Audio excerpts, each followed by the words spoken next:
Hi, how are you? Good. I'm thrilled. We are so excited over here at ARTnews to have you here today, Hank. Oh, good. It's good to be here. Um, so, just for those joining, I have the incredible Hank Willis Thomas with me, artist, activist, and beyond. My name is Brooke Jaffe. I'm hosting today's segment. Um, So, Hank, a lot of the people joining this conversation are more than familiar with the work that you do. But part of what we're trying to do with this series is really educate people who are interested in art as well and let people join the conversation who are trying to learn more. Hank, you are a conceptual artist, and you're also an activist and primarily working with themes related to identity, commodity, media, and pop culture. And we are just thrilled to have you. Um, so let's jump right in to your very exciting exhibit, All Things Being Equal, which you opened on September 4th at the Cincinnati Art Museum. I'll just quickly tee it up for you that this has been 25 years in the making in terms of the body of work that's being presented, and with over 100 works of art across sculpture, multimedia, textiles, and interactive video installations. Tell us about what we could expect to see in this collection, and maybe tell us what your goal is as far as what the viewer might take away from Sure. Well, it's great to be here. Nice to see it. you. So yeah, the show, All Things Being Equal, it opened at the Portland Art Museum in October, traveled to Crystal Bridges. It was curated by Sarah Krajewski and Julia Dolan, who also published a book with Aperture by the same title. And it is a survey, as you mentioned, of my work over the past couple decades. And it is, I think, like me, pretty eclectic. There's a incredible range of work, ranging from my branded series to my unbranded series to sculpture and video installation. And I was told by my collaborator, Chris Johnson, and uh, on one of the projects that's featured there, Question Bridge, that every artist is essentially trying to answer one question. And I think that my question is, how does whoever is holding the frame of the picture um, shape our notion of reality or the truth? And so this idea of the truth is something that we know is really contentious and people fight and kill over, yet and still it means something different to other people. And I think in our artwork, uh, we actually are making new realities. And so the exhibition tends to address contentious issues in American history largely. And this quest for equality that we were founded on, yet 220, 250.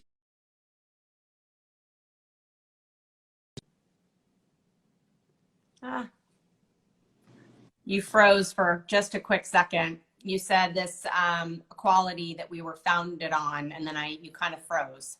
Yet are also still in pursuit of.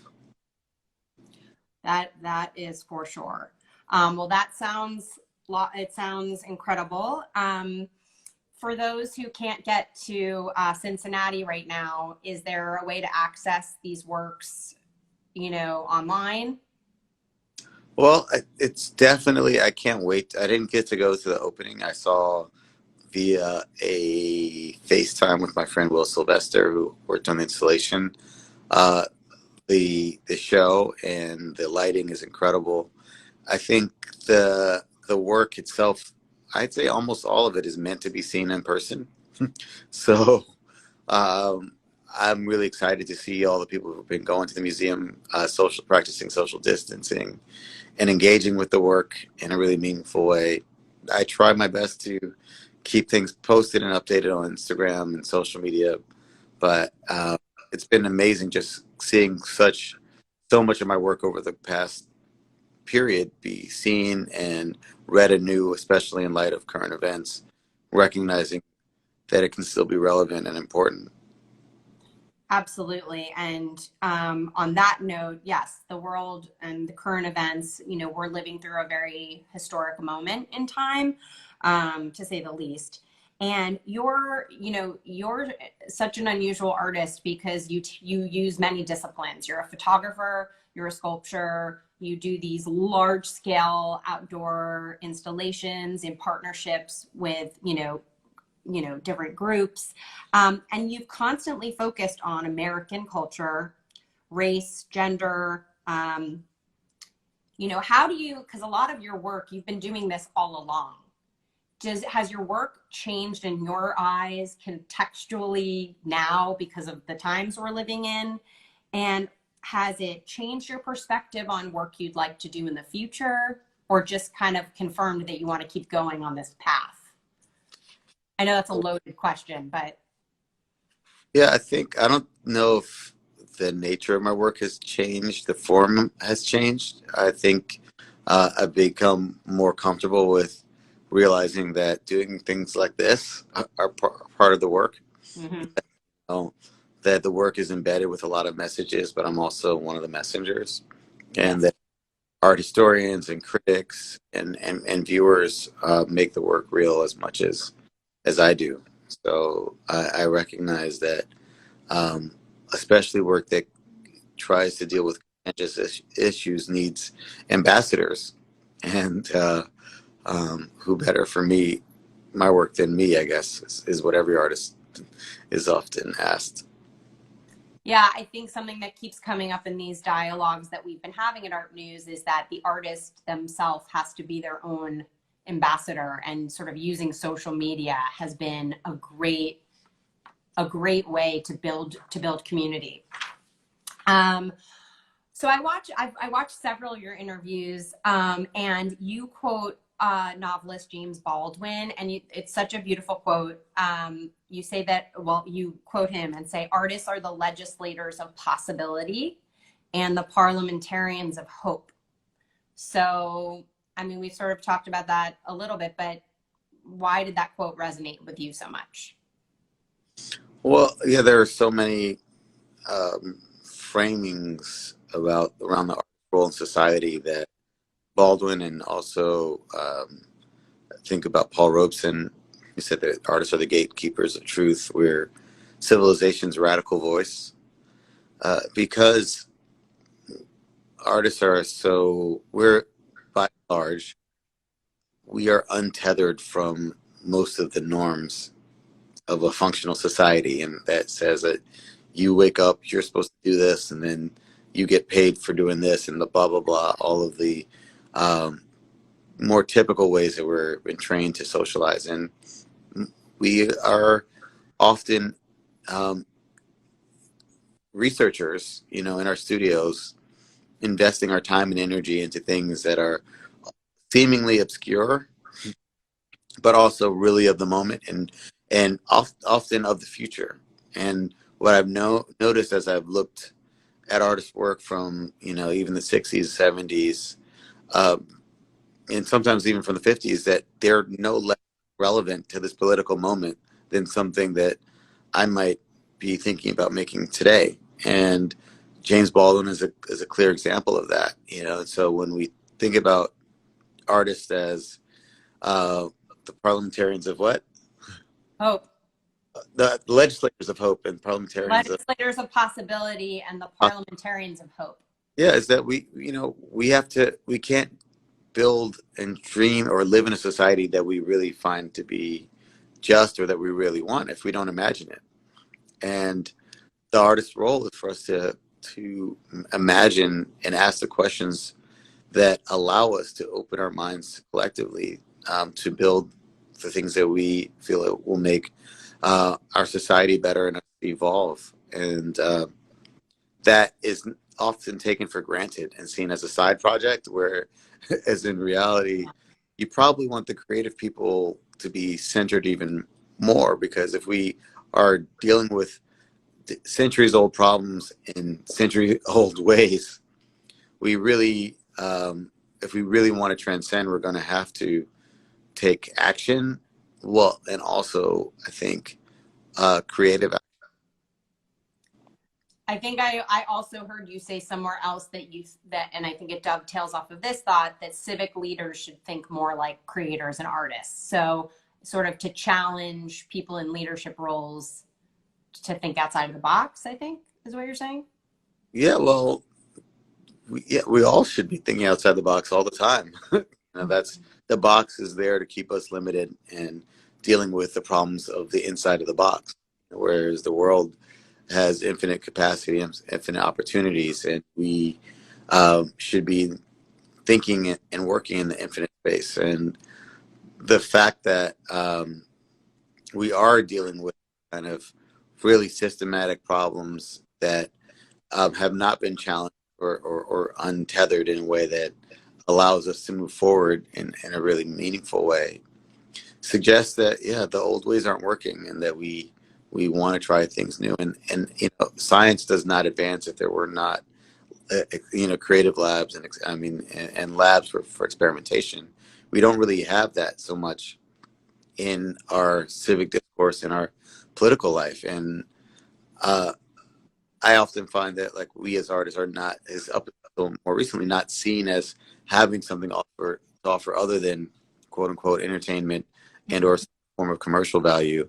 Whereas the stuff that people live with, the things that we put such value on, probably has a deeper meaning or deeper capacity than what we think about when we're stuck looking at the art markets and who's popular with how many followers they have, etc. I could go so many directions, but I think I want to take this to something that launched this week. So you're very involved with an organization. It's called For Freedoms, FOR, not the number four, For Freedoms. Can you, because I want to educate this audience, what is For Freedoms? And can you tell us a little bit about you launched a campaign this week called the 2020 Awakening. And so as someone who is trying to study you, I would like you to explain how all of these things relate to each other and what you're trying to do. You probably have a better perspective of me than I do, because I'm like stuck in this crazy head being like, what happened? So even when you say I launched it, I'm like, I did? I don't know if I did. It launched this week, or? Yeah, so For Freedoms is a collaboration that was originally founded by Eric Gottesman, Michelle Wu, Wyatt Gallery, and Joanna Bellarado Samuels as a super PAC. And we were the first artist-run super PAC, so we think. And our goal was to put critical discourse into political discourse through fine art thinking. We realized that political discourse often gets dumbed down to the lowest common denominator of like right and wrong, left and right, good and bad. And that what we've been trained at and excelled in the art world is understanding nuance and critique as something that makes the artist better, makes the person better, and we also think makes society better. And we've been working over the past 4 years to complicate the political conversation so that we aren't so entrenched. So anti-partisan has been the framework, because the left-wing, right-wing binary doesn't help anyone, and most people don't fit inside of those binaries. And some people actually wind up being so far to one, they wind up connecting with the other side. So we believe deeply that us is them and they are us. That many times when I'm pointing fingers at somebody over there, I'm just really looking at a reflection of myself, and that's why I don't relate to it. And so with our current campaign in 2018, we did a 50 state initiative where we did exhibitions, town halls, and billboards in all 50 states plus DC and Puerto Rico. And 2020, as all of us know, has been, one for the ages. We're living in an inflection point, a time in history that people will be speaking about for a century, if not more. And what happens when you wake up to the fact that you're living in a historic moment? Like, what are you going to say to your family? What is it? What what is the awareness of the importance of our lives in this moment call us to do? So the 2020 awakening is based off of this idea that we need to take action, but also creative action, and that we should live up to the responsibilities of our time. Like we've gotten a call to duty as human beings, and literally the safety, but also the continuation of our species is at hand, and that requires a level of humility. It also requires cooperation and a new awareness of who I'm talking about when I say me. Mm. Interdependence is a language, is a word, a framework that we've been thinking a lot about, and we've been collaborating with a broader collaborative called the Wide Awakes, which is based off of which which is inspired by or a continuation of an abolition movement from 1860 that inspired, brought Abraham Lincoln into power, and in many ways held him to his convictions about ending slavery. And when we think about the fact that the Republican Party was founded in 1854 and they had a president in 1860, and they were founded as a pro-immigration, pro-women's suffrage, and pro-abolition party, it says a lot of what we can do. Because if they could do that in 1860, what can we radically imagine for our future in the next 6 years to make everything better? And then how do we learn from the mistakes of celebrating too soon? When slavery was ended and the 13th, 14th, and 15th Amendments were signed, people presumed that the waves were going to roll and society was just going to, all the problems were going to be fixed because the laws were fixed. Mm-hmm. Whereas in reality, many things fell back into place just in a slightly different form. And that happened in the 60s. I think we've witnessed that in recent years as well. And that's what I think this idea of being perpetually awake is. Not being woke, but being wide awake is about kind of smacking yourself the work is done, because the struggle right. always continue. It's incredible. I just want to make sure that I'm getting all that. So Four Freedoms is the actual name of the group. And it's artists that have grouped together. And you call them a super tribe or something. We started off with a super PAC. It was a super PAC. A political action committee, formally allowed to do political speech through the Federal Election Commission. But we are no longer a super PAC. We are a fiscally sponsored LLC. Wow. In the process of becoming a 501c3. Yet our collaborations are much more expansive than Four Freedoms. It's kind of like everybody, everything. It's so cool. I really encourage everybody to go to the Four Freedoms Instagram website. I found it fascinating. We could actually spend all 30 minutes probably talking about all the work that you're doing. It's so inspiring, and it's such simple concepts, but when the impact of so many people are kind of taking part in it, it's so incredible what you are able to do. So I just want to move on, and in that spirit, let's talk about some specific works.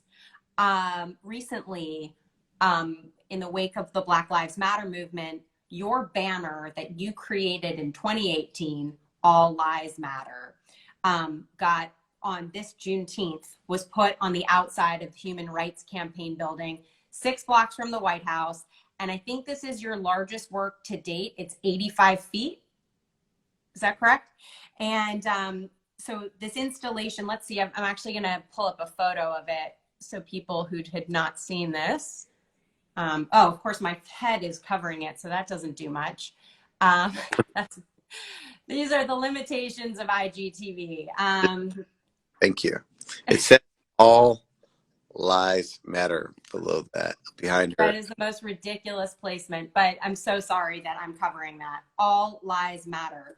So let's talk about the significance of something, you created this in 2018, the fact that the Human Rights Campaign, featured this outside of their building. It's so impactful. Can you just talk about your experience seeing this and what it meant for you? That's a hard one. I think the Human Rights Campaign does such incredible work and has been so effective in changing our country and the conversations about equality in human rights. And yet, and still, it's still growing and maturing and understanding that the intersectionality of all of these different movements. Oftentimes, we speak about pride or Black Power or women's rights, um, acknowledging and supporting disabled or indigenous people as if they're not indigenous, gay people who may also be disabled and a woman, Right. and that we often sometimes primitize our quote unquote top line agenda without necessarily recognizing all of the people that are inclusive into that. And I'm hoping that we can more and more align through our work around these like intersectional issues, and to have the largest LGBTQ organization in the world endorse and support my work is like way bigger thinking than I would have had. And so I'm so grateful for that opportunity. And then they've been hosting the 25-foot Afro pick sculpture that I brought from Burning Man, but now has been traveling the country as a new monument. And that's outside of their headquarters right now too. So it's all I can say is whoa, wow, and thank you. That's incredible experience for you. Um, okay, so other powerful themes in your work, we've talked a little bit about commodification of identity, media, sports, advertising. We're talking about just the total Wait, breadth of your work. wait, wait. I want to know, how are you doing? How am I doing? Yeah, I mean, talking about my work is super exciting. I think you're also doing a service by introducing the audiences to new audiences and new people. I can't imagine though. Does that feel like a burden? Does it feel like No. This, like and I'm not saying this to be politically correct or I'm so grateful during this time at home to have an opportunity. So I don't know if you know, Hank, I am admittedly not a scholar in the world of art. I am a complete fashion background and have this incredible opportunity to approach these interviews from the place of someone who as an adult wants to learn more, broaden my horizons. I love art, I'm passionate about it. But I'm sort of learning along with our audience here. And I feel like it's a privilege to have this experience to meet people like you. And I'm really just in a phase of learning, and I'm grateful for that. and I think that's what we all are. I think that's great that you say that to the best thing that any of us can have at this moment, chance to connect with people who we haven't connected with. We have that before, but haven't connected with in a meaningful way, because New York is like this. Yeah. And yeah, learn and see different sides and windows into the lives and sides of them. And I guess the spirit of connection is what all of my work is meant to be about, and not necessarily about judgment. I think people perceive their project their own judgment onto the work, and really at the end of the day, I'm hoping that I'm grateful that my work has introduced me to you in a way that will be more memorable, and that Yeah. I mean, on each I, other.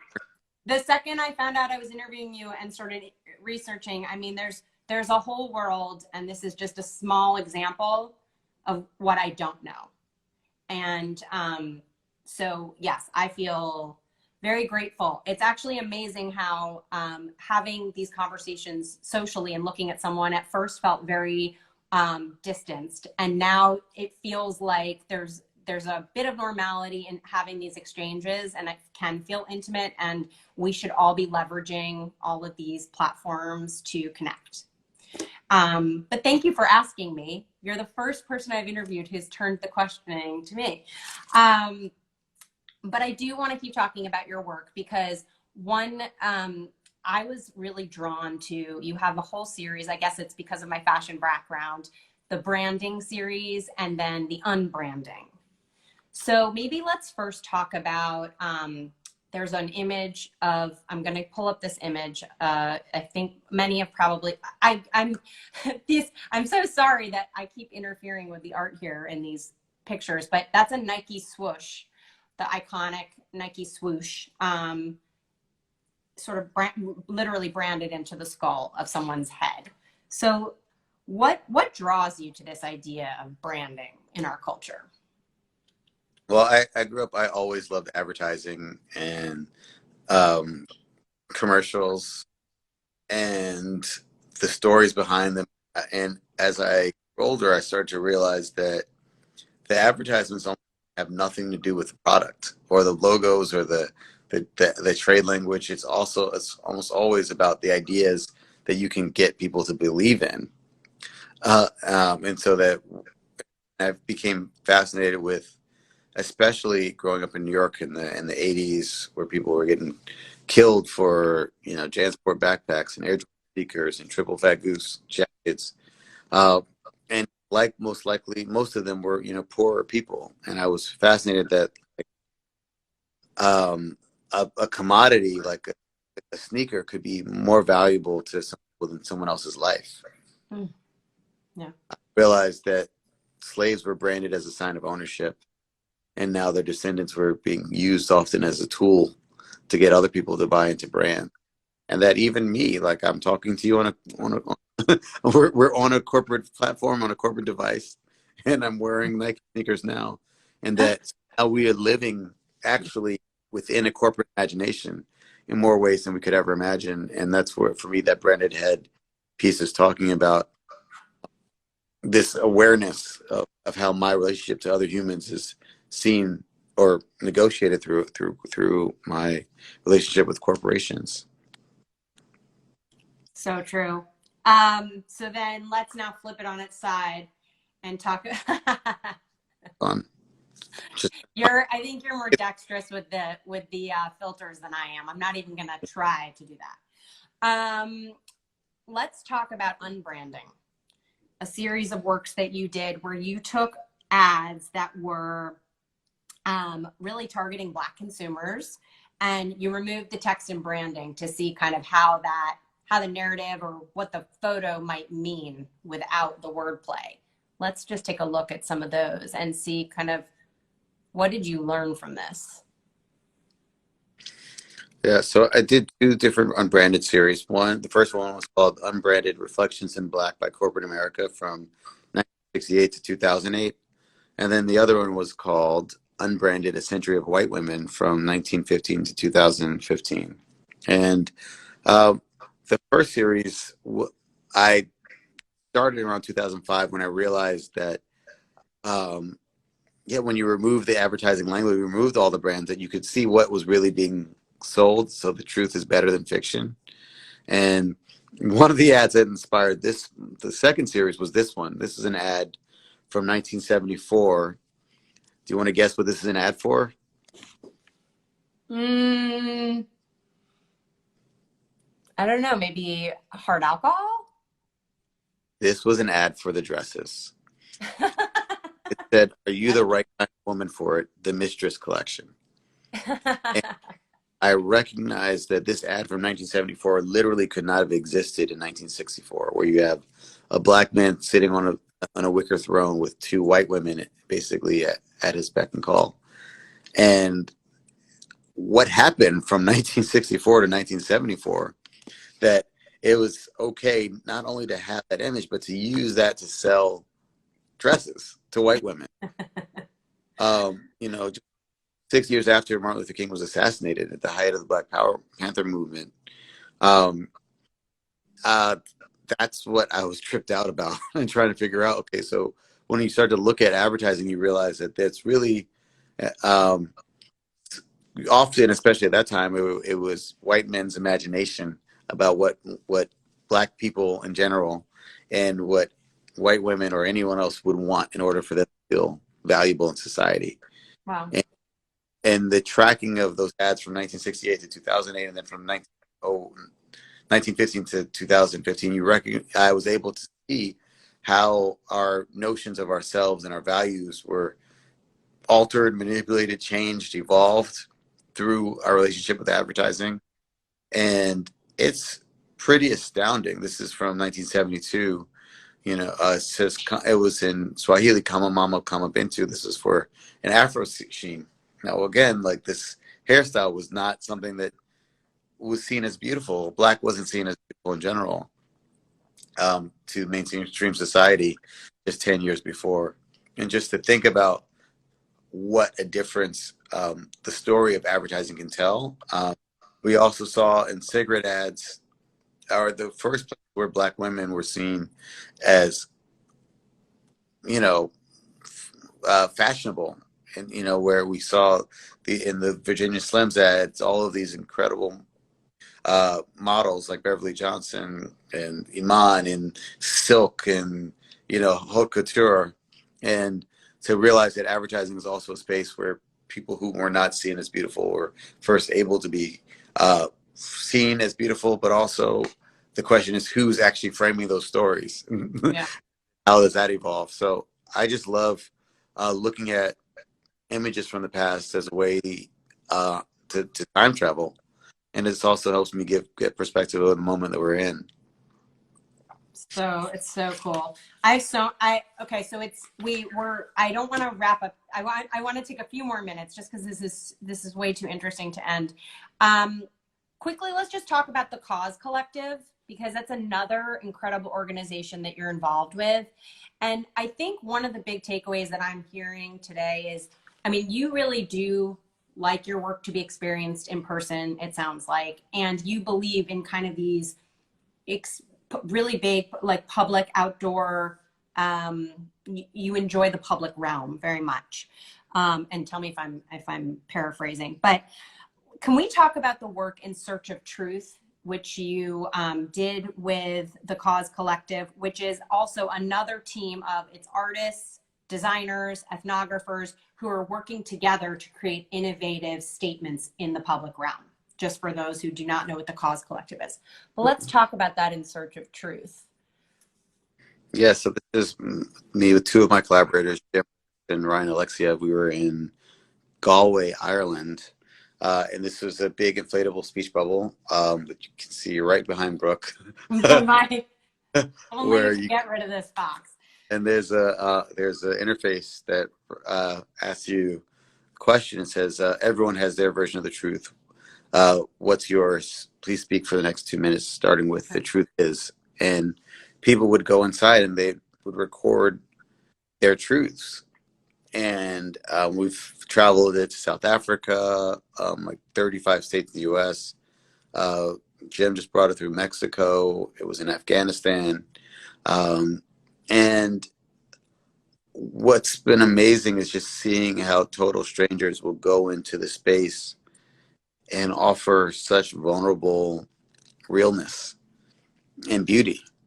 And that when you allow yourself to quiet your own judgment and anxiety and fear and listen to people, whether you agree with them or not, you also get to connect with them, and you recognize how easily and how wonderfully we're all connected, and that I don't have to deny your truth in order for mine to be worthy, and likewise. And so that's really been the beauty of that work, and it's been inspiring me ever since.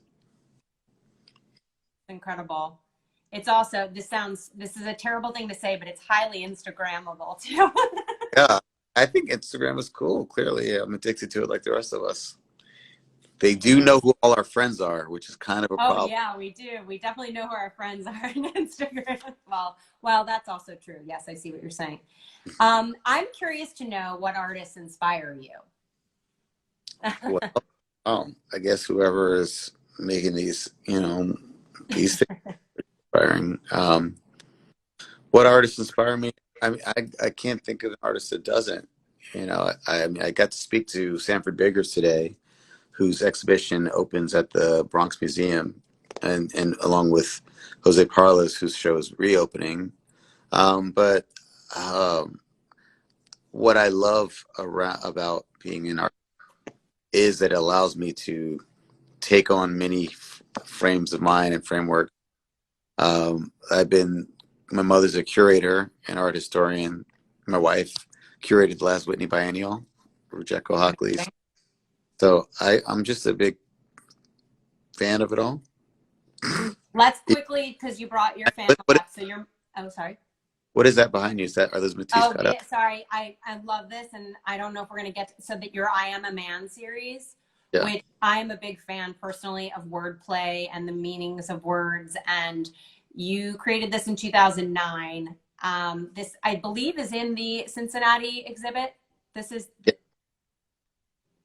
is one of my favorite series that I ever did, and I'm glad you like wordplay as well. It's inspired by a photograph in 1968 by Ernest Withers of sanitation workers protesting for equal pay and integration of the workplace.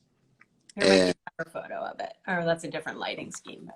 Yeah, and I remixed that text where they were all holding signs saying "I'm a man," and I realized that when the United States Constitution was written, African Americans were only counted as 3/5 of a human being, and I start to really think about other ways in which the term "I am" has kind of been framed throughout our society, and I like to read the last line as I like to think the top line is a top line and the bottom line as a poem where it says, "I'm the man, who's the man, you the man, what a man, I'm human, I'm many, I am a man." Realizing that the greatest gift that any of us is given is our consciousness, and we are given the opportunity to say "I am" all the time, and we rarely actually take advantage of it. This piece, yeah, I love this work and it's incredible. And I love that you read it as a poem because it's individually framed. I wouldn't have thought the intention would be to read it like that, or one of the intentions. Uh-oh, come back. Okay, don't leave yet. Almost done. I just want to quickly mention, because you did bring up your family. Your mother is an artist, which some may know. But you mentioned your grandmother in several things that I've heard you talk about. Ruth Willis. You say she's your guiding force, which is so sweet, and that she taught you the power of love. And how has her message found you throughout your career? Well, I think also in my mother through her daughter. It's just, my cousin said it best when she said, "We're Ruth's grandchildren, so we can never be ruthless." And I think, navigating the art world, which many people frame as ruthless, America can be seen as quite ruthless, especially for more melanated peoples. And I just never have had the framework for how to navigate that world that way, which means that I have to be creative. And it's definitely been an inspiration and a blessing and a responsibility. I didn't call her this since Sunday. She's 98, almost 99, and wow, would not likely ever complain. But that quiet force of strength and faith is something that I hope to be at least 88, but I'll take 99 and still be at peace and be able to be graceful. Wow. Ruth, we need Ruth to write a book on how to live. 98, that's incredible. Happy birthday, Ruth. So I think I'm going to just close here and ask, Hank, what is next for you personally, and what is next professionally? Well, I'm going to get some Visine. What Some is that? It's just red eyes because, Just red eyes because you're so tired. well, just because I mean, I feel like a lot of us are not only in a search for relevancy, but there's a sense of urgency that we feel like I have to make it, I have to make it count, and maybe it's true. So, I think what's next for me professionally is like, yeah, we're doing this 50 state initiative, aka the 2020 Awakening, and trying to encourage more and more people to just tap in and jump in with whatever power, strengths, or wisdom that they have in trying to, in actually actualizing the dream and making sure that it's not a nightmare, and recognizing that we have infinite power collectively and limited power individually, and that requires me as an individual to really focus more on how to reinforce and reinsure my power, which requires rest, self-care, quality time with myself, but also my family, and learning to be at peace in often chaotic world. Wow. It was even more fabulous than I knew it was going to be. You have inspired me greatly, and I'm sure our audience. And it's just, you seem so grounded, and we thank you for your time.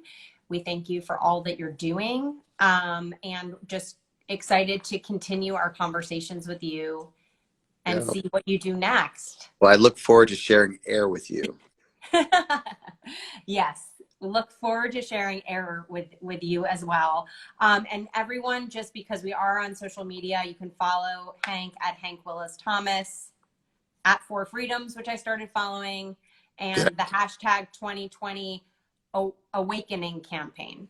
yeah, and Wide Awakes 2020 is also a good one. Wide Awakes 2020.